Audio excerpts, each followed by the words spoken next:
Political analyst CS రావు గారు ప్రస్తుతం స్టూడియోలో ఉన్నారు. వెల్కమ్ చెప్పేద్దాం.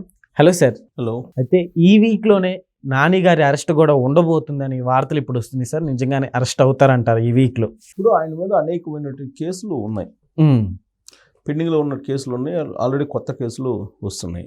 ఓకే. ఇప్పుడు ఆయన మీద ఉన్నటువంటి కేసులు ఏంది?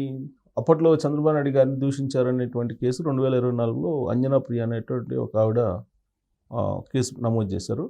విశాఖ పోలీసులు ఈ మేరకు వాళ్ళు కేసు బుక్ చేసి 41A నోటీస్ ఇవ్వడానికి గుడివాడ, నేను హైదరాబాద్ నుంచి గుడివాడ వెళ్తే గుడివాడకు వచ్చి నోటీసులు అందజేశారు. ఈ నోటీసులు అందజేశారు.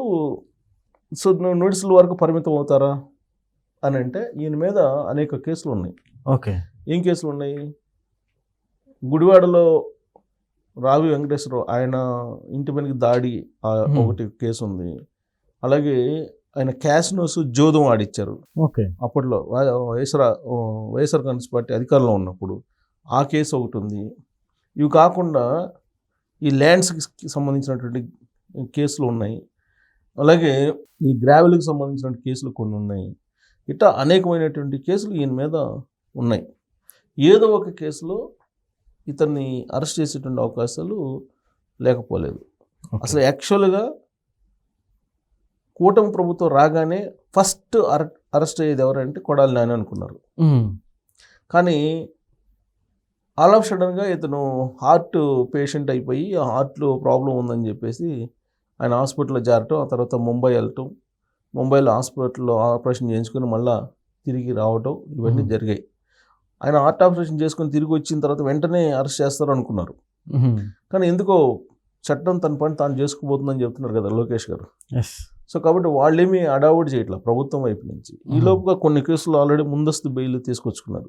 కొన్ని కేసులకి కొడాలని ఇంకా చాలా కేసులు ఉన్నాయి. ఏదో ఒక కేసులో ఖచ్చితంగా ఆయన లోపల పంపించడం అవకాశం ఉంది. స్టార్ట్ అయింది. ఇప్పుడు 41A నోటీస్ ఇచ్చారు పోలీసులు అని అంటే అతను విచారణకి పిలిచి 41A నోటీస్ అంటే విచారణకు పిలుస్తారు. విచారణకు పిలిచిన తర్వాత అరెస్ట్ చూపిస్తారు. ఓకే. అరెస్ట్ చూపించిన తర్వాత అనేకమైనటువంటి కేసులు, ఇప్పుడు వల్లభనేని వంశీ ఉన్నాడు కదా, వల్లభనేని వంశీ మీద అనేకమైన కేసులు ఉన్నాయి కదా. ఒక కేసు పిటి కేసులు, ఒక కేసు బెల్క్, ఇంకో కేసు, ఇంకో కేసు బెల్క్, ఇంకో కేసు, ఇంకా అది జైల్లోనే ఉండాల్సి వస్తుంది కొన్ని రోజుల పాటు. సో ఆ తరహాలో ఇప్పుడు అనేకమైన కేసులు రాష్ట్ర వ్యాప్తంగా బుక్ అయ్యాయి. రాష్ట్ర వ్యాప్తంగా, ఇక్కడే కాదు, అసలు రాష్ట్రకి అప్పట్లో కొడాలి నానిని అసలు సామాజిక బహిష్కరణ చేయాలి, సామాజిక వర్గం నుంచి బహిష్కరణ చేయాలనేటువంటి డిమాండ్లు కూడా వచ్చినాయి. ఆ స్థాయిలో అతను వల్గర్గా చంద్రబాబు నాయుడు గారి గురించి, ఆయన ఫ్యామిలీ గురించి, లోకేష్ గారి గురించి వ్యక్తిత్వ హననం చేస్తూ మాట్లాడారు. Okay sir. అయితే ఇప్పుడు వైసీపీ లీడర్స్ ఏమంటున్నారంటే, సో అంటే కక్ష సాధింపులు అనే ఒక ట్యాగ్ ఒకటి ఇప్పుడు రన్ చేస్తున్నారు సార్ సోషల్ మీడియా. సో ఏం చెప్తారంటే కక్ష సాధింపులు అంటున్నారు. సో ప్రభుత్వం ఏది వచ్చినా ఆ ప్రభుత్వం మీద అలిగేషన్స్ అనేది చేస్తూ ఉంటారు, ప్రత్యర్థి పార్టీలు చేస్తూనే ఉంటాయి. నిజంగా అరెస్ట్ చేసినా కానీ అది అక్రమ కేసు లేదంటే కక్ష సాధింపు అని చెప్తూ ఉంటారు. ఇప్పుడు ఈవెన్ లిక్కర్స్ కేసులో కూడా ఏం చెప్తున్నారు, ఆ లిక్కర్ కేసుకు సంబంధించి పూర్తి స్థాయిలో వీడియోలు ఉన్నాయి, తర్వాత ఫోటోలు ఉన్నాయి, తర్వాత ఫోన్లు చెప్తున్నాయి, డేటా చెప్తుంది, ఫోన్లో ఉండే డేటా చెప్తుంది. ఇన్ని ఆధారాలు ఉన్నప్పటికి కూడా ఏం చెప్తున్నారు, అక్రమ కేసులు, అసలు వాళ్ళంత మంచోళ్ళు లేరు, ఎవరు ధనంజయ రెడ్డి అంత మంచోళ్ళు లేరు, లేదంటే శివిరెడ్డి భాస్కర్ రెడ్డి అంత మంచోళ్ళు లేరు, గోవిందప్ప బాలాజీ లాంటి మంచోళ్ళు లేరు అని చెప్పి జగన్మోహన్ రెడ్డి గారు చెప్తున్నారు కదా అక్రమ కేసులు అని చెప్పి. క్వాడ్జిని అమ్ముకుని జైల్లో ఉన్నటువంటి కాకాని గోవర్ధన్ రెడ్డి గారిని పరామర్శించిన తర్వాత జగన్మోహన్ రెడ్డి గారు ఏం చెప్పారు, అత్యంత అద్భుతమైనటువంటి లీడరు, అంతకన్నా మంచోడు లేడు, అలాంటి అతను కూడా జైల్లో పెట్టారని చెప్పి చెబుతున్నారు కదా. Yes sir. అయితే ఇప్పుడు వైసీపీ నేతలు ఏమంటున్నారంటే, ఇప్పుడు ఆధారాలతో సహా ఉంటే బిగ్ బాస్ అంటున్నారు కదా, సో బిగ్ బాస్ని కూడా ఈ పార్టికల్ అరెస్ట్ చేయాలి కదా, సో ఆధారాలు లేవు కాబట్టి ఇప్పుడు కూటమి ప్రభుత్వం సో ఆలస్యం అవుతుంది అని చెప్తున్నారు. సో దానికి ఎట్లా చెప్తారు సార్? సో బిగ్ బాస్ అంటున్నారు కదా, బిగ్ బాస్ చంద్రబాబు నాయుడు గారు కూడా కావచ్చు కదా, లిక్కర్ స్కామ్లో ఆయన కూడా ఉన్నాడు కదా అని చెప్పి అంటున్నారు ఇప్పుడు మళ్ళీ కొత్తగా వైఎస్ఆర్ కాంగ్రెస్ పార్టీ వాళ్ళు. అందుకే ఇప్పుడు బిగ్ బాస్ కాస్త బిగ్ డాన్గా పెట్టేశారు. ఇప్పుడు బిగ్ డాన్ సంగతి ఏంటి అని అడుగుతున్నారు ఇప్పుడు తెలుగుదేశం పార్టీ వాళ్ళు. ఇప్పుడు అంతా డాన్ వ్యవహారం నడిచింది, సో కాబట్టి బిగ్ డాన్ అని చెప్పి మార్చారు బిగ్ బాస్ దగ్గర నుంచి. ఎందుకంటే బిగ్ బాస్ అంటే చంద్రబాబు నాయుడు గారు కూడా బిగ్ బాసే కదా, ఆయన అరెస్ట్ చేస్తారు లిక్కర్ కేసులు అని చెప్పి మొన్న ఎవరో మాట్లాడారు వైఎస్ఆర్ కాంగ్రెస్ పార్టీ వాళ్ళు విచిత్రంగా. ఎందుకంటే ఆ లిక్కర్ పాలసీకి సంబంధించి జగన్మోహన్ రెడ్డి గారు అధికారంలో ఉన్నప్పుడు కేసు పెట్టారు, ఆ కేసు పెండింగ్లో ఉంది, అందుకని దాని గురించి ఇప్పుడు ప్రస్తావిస్తున్నారు. అంటే ముందుగానే ఇదంతా బయటకు వస్తుందని తెలిసి చంద్రబాబు గారి మీద కూడా కేసు పెట్టారు వాళ్ళు అప్పట్లో. ఓకే. కృష్ణా జిల్లాకు వచ్చేటప్పటికి, ఉమ్మడి కృష్ణా జిల్లాకు వచ్చేటప్పటికి కొడాలి నాని, పేరు నాని, అలాగే వల్లభనేని వంశీ, వీళ్ళ ముగ్గురు ఒకటి. అందుకే హాస్పిటల్ నుంచి వల్లభనేని వంశీ రాగానే వీళ్ళు ముగ్గురు ఒక చోట భేటీ అయ్యారు. ఒకచోట భేటీ అయ్యి సుదీర్ఘంగా మాడుకున్నారు. ఇప్పుడు పేరు నాని మీద కూడా కేసు ఉంది కదా, పౌర సరఫరాల శాఖకు సంబంధించి. ఆయన గోడౌన్లో ప్రభుత్వానికి సంబంధించినటువంటి రేషన్ బియ్యాన్ని పెట్టేసి దాన్ని అమ్ముకున్నారనేటువంటి కేసు ఉంది కదా. ఇప్పుడు ఆ కేసు గురించి కూడా జగన్మోహన్ రెడ్డి గారు మాట్లాడారు నేను కాక మొన్న. వాళ్ళ భార్యను కూడా కేసు పెట్టి లోపల వేయాలని చూశారు అని. ఇప్పుడు ఆయన భార్య మీదే అది ఉంది, ఏదో గోడౌన్. మరి గోడౌన్ ఆయన భార్య పైన ఉన్నప్పుడు భార్య మీద కేసు పెట్టకుండా ఎవరి పేరు పెడతారు? సో సరే, పేరు నాని వీళ్ళందరూ ఇప్పుడు కూడా ఏమంటున్నారు, ఏమి చేయలేరు, అన్ని అక్రమ కేసులు, ఏది ఒక్క కేసు కూడా నిలబడదు ఇన్ని చెప్తున్నారు. సరే, ఇన్ని చెప్తున్నారు, మరి ఎందుకు వీళ్ళు అజ్ఞాతంలోకి వెళ్ళిపోతున్నారు? అజ్ఞాతంలోకి వెళ్ళిపోతున్నారు కదా. ఏమీ లేదు, మొత్తం కడిగిన ముత్యం అనుకుంటే అజ్ఞాతంలోకి వెళ్ళాల్సిన అవసరం లేదు కదా.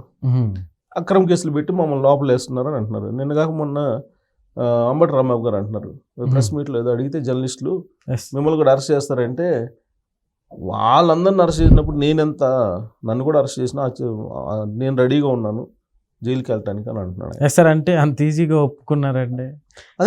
అదే కాకుండా ఇప్పుడు ఏమంటున్నాడు ఆయన, మిథున్ రెడ్డి, ధనుంజయ రెడ్డి ఇలాంటి పెద్ద పెద్దోళ్ళని అరెస్ట్ చేసినప్పుడు నేనెంత అని ఆయన అన్నాడు. నేనెంత, నన్ను కూడా అరెస్ట్ చేస్తారు, నేను రెడీగా ఉన్నాను జైలుకి వెళ్ళడానికి అని అంటున్నాను. అట్లని ఇప్పుడు ఆయన విషయానికి వస్తే, సో పబ్లికే మా తోకలు కత్తిరించారు అన్నట్లు కూడా కొన్ని మాట్లాడారు. ఆయన అన్నాడు పబ్లిక్ మాకు తోకలు కత్తిరించారు అని చెప్పేసి. అంటే కొన్ని సందర్భాల్లో నిజాలు కూడా బయటకు వస్తుంటాయి, నిజాలు కూడా మాడుతుంటారు. సో ఇప్పుడు కొడాలి నాని విషయానికి వచ్చేటప్పటికి వైజాగ్ పోలీసులు అయితే రంగంలో దిగారు. ఈ వైజాగ్ పోలీసులు రంగంలో దిగారు కాబట్టి స్టార్ట్ అయింది. ఓకే, ఎప్పుడైనా ఏ క్షణమైనా అరెస్ట్ చేయొచ్చు కొడాలి నాని. అనేకమైన కేసులు ఉన్నాయి, ఏ కేసులు అరెస్ట్ చేసినా కానీ మనమేం అభ్యంతరం పెట్టడానికి లేదు, విమర్శించడానికి కూడా లేదు. ఇది అనేకమైన కేసులు ఉన్నాయి. ఒక క్యాసినోస్ ఒకటే చాలు, పెద్ద కేసు అది. క్యాసినోస్ వైఎస్ఆర్ కాంగ్రెస్ పార్టీ అధికారంలో ఉన్నప్పుడు క్యాసినోస్ ఆడిచ్చింది అందరికీ తెలుసు. అలాగే జోదం ఆడిచ్చారు. అలాగే వీళ్ళ మీద ఇంకొక ఇటు వల్లభనేని వంశీ ఇద్దరు కలిసి ఒక కంపెనీ పెట్టేసి అది రియల్ ఎస్టేట్ టైప్లో కంపెనీ పెట్టేసి స్కీమ్స్ అనౌన్స్ చేసి మోసం చేసిన కేసు కూడా ఉంది. అంటే ఒకసారి అరెస్ట్ అయితే ఈ కేసులన్నీ ఒక్కోటి బయటకు వస్తాయి. ఓకే, సో అరెస్ట్ చేస్తారు అనేటువంటి ఉద్దేశంతో వెళ్ళాడా, లేదా అరెస్ట్ చేస్తే ఏమవుతుంది అనే ధైర్యంతో వెళ్ళాడు. కానీ మొత్తానికి కొడాలని గుడివాడ వెళ్ళాడు. నిన్న గుడివాడ వెళ్ళిన సందర్భంగా వైజాగ్ పోలీసులు వచ్చి నోటీసులు ఇచ్చారు. అంటే ఈయన మూమెంట్స్ అన్నింటినీ పోలీసులు అబ్జర్వ్ చేస్తున్నారనే కదా. లేదంటే వైజాగ్ పోలీసులు ఈయన గుడివాడ వెళ్ళిన సంగతి తెలుసుకొని అప్పటికప్పుడైతే రారుగా. అంటే ఇతను ట్రేస్ అవుట్లో ఉన్నాడు. ఎప్పుడైనా జగన్మోహన్ రెడ్డి గారి భాషలో చెప్పాలంటే ఎత్తేయచ్చు. ఓకే, ఎప్పుడైనా ఎత్తేసే అవకాశం ఉంది, అరెస్ట్ చేసే అవకాశం ఉంది. ఎత్తేయటం అంటే మళ్ళీ అది వేరే కాదు, అది అరెస్ట్ చేసేదానికి అవకాశాలు క్లియర్గా కనిపిస్తున్నాయి. అమెరికా కేసులు ఉన్నాయి కాబట్టి పోలీసులు కూడా కేసులు బిల్డప్ చేస్తున్నారు. మామూలు స్థాయిలో ఉండదు ఈసారి. ఎందుకంటే ఈ కూటమి రాగానే ఫస్ట్ కొడాలి నానిని లోపలేస్తారని చెప్పి అందరూ ఎక్స్పెక్ట్ చేశారు. వ్యూహాత్మకంగా అతను తప్పించుకున్నాడు. ఓకే, కానీ ఇప్పుడు ఈసారి ఇంకా తప్పించుకోలేడు. ఇంక తప్పించుకునే అవకాశం ఉండదు. బహుశా ఈ వారంలోనే అరెస్ట్ ఉంటుందేమో, అవకాశం ఉందేమో అని పోలీసు వర్గాల్లో వినిపిస్తుంది. Okay sir, thank you.